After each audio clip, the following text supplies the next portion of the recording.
Promoting your blog and videos. Unfortunately, blogging is not as simple as build it and they will come. Although regularly posting on Instagram and on YouTube will help this. Just because you have a great blog, that doesn't mean that people are going to want to read it regularly, or that Google is going to help people to discover it. So how do you get the word out? There are a number of different strategies, but I'm going to focus on the most important ones and look at this from the perspective of a top blogger, rather than your conventional internet marketer. Share your posts. Actually, the most important thing you can do to start building an audience for your blog post is to share those blog posts. There are a number of ways you can do that, and chances are that with experimentation, you'll find what works for you and what doesn't. A great option for many people is Reddit. Find the subreddit that is most relevant to your niche, and then post your blog post in here, making sure that they have titles that will grab attention, but also being mindful not to get banned from the community for spam. If you get lots of upvotes, which happens occasionally, it can lead to thousands of new visitors in a single day. Similar is Google Plus communities. These tend to be a little less strict than Reddit, but will still yield plenty of new visitors and hits on your site. What's more is that plus ones are a good metric for boosting your SEO. Dig is another good site, as is StumbleUpon. Otherwise, you might want to find forums where you can post your content. Again though, be careful not to be seen as a spammer. You need to make sure that you contribute to the community regularly, and that you are an active member. If you can do that, then your content will be welcomed rather than deleted. You might even find that the members rally behind you to help. Make a mailing list. Finally, make sure you have a mailing list. This is a way to make sure you are capturing the details of each new person that visits your site so that you can market to them later on. This way, you can share what you're doing and promote your new posts directly in their inbox, which is much more direct and personal than going through social media. Influencer marketing and guest posting. One of the most powerful ways to get more people to visit your site is with influencer marketing. This means that you're going to exchange links with other big players in your niche, or give each other a shout out. This happens on YouTube a lot, where one creator might make a video featuring another, and then they do the same thing in exchange. Either way, influencer marketing allows you to gain access to a huge audience that someone else has gone to the trouble of building. If you try and contact the top blogger in your niche, then of course you can expect to be told where to go. But if you choose someone at a similar level as yourself, then you can help each other and then build up from there. Even if they're smaller than you, you can still help each other. This is also why it's such a good idea to attend networking events as a blogger. If you do this, then you can find people to work with and make a much bigger impression by speaking in person. This way you become almost real friends, and they will feel practically obligated to answer your emails and help. Similar to influencer marketing is guest blogging. Here, you simply create a free guest post to give to another blog, and the only proviso is that they have to include a link back to your site, often with a short bio if they publish it.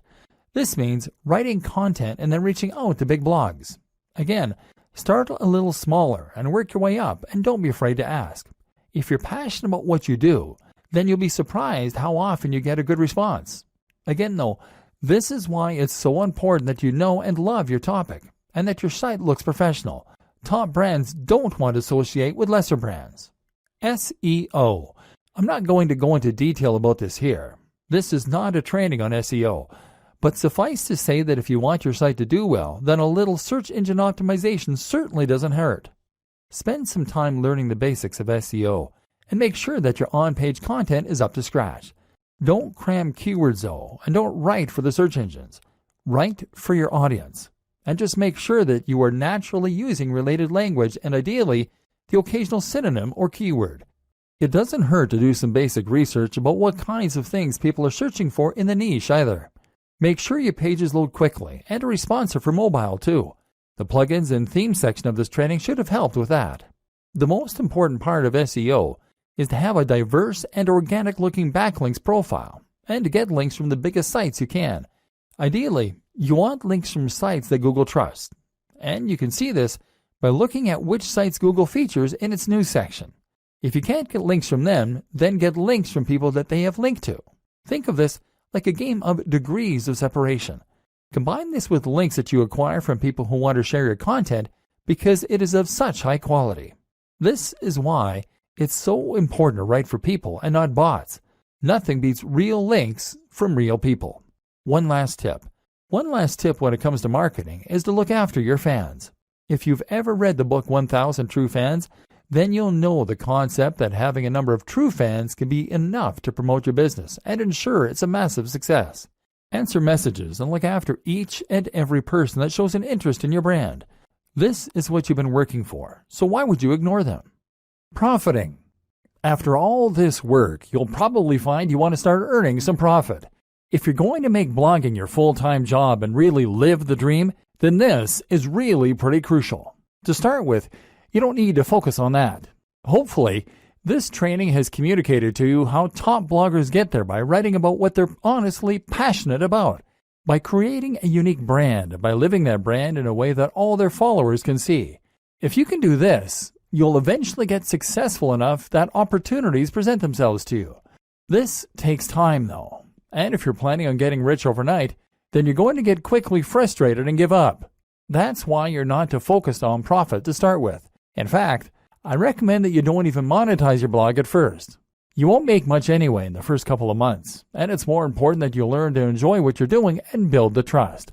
Once you decide to start earning, you then have a few options. AdSense.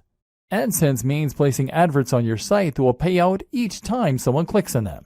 This is the easiest and fastest way to monetize a site, but as a result, it's also the least profitable. You're right at the bottom of the ladder here, because someone is obviously able to earn much more money from those visitors or they wouldn't be willing to pay you for them.